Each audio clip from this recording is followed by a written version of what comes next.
Ready to snag those incredible Temu deals but want a super slick checkout experience?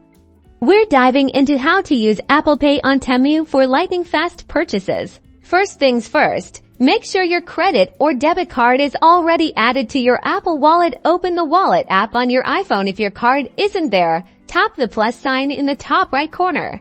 You'll see options to add a new credit or debit card. You can either use your iPhone's camera to scan the card, which is super quick, or you can manually enter the card details. Now head over to the Temu app and start shopping. Add all those must-have items to your cart. Once you're ready to check out, tap the shopping cart icon.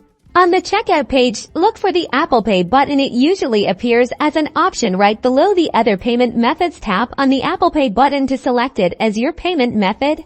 Your order summary will pop up from the bottom of the screen. Double-check everything to make sure your address and the amount are correct. Then, use Face ID, Touch ID, or your passcode to authorize the payment. And that's it. Once authenticated, your payment will go through, and you'll see an order confirmation screen on Temu. Enjoy your amazing Temu finds with the ease and security of Apple Pay.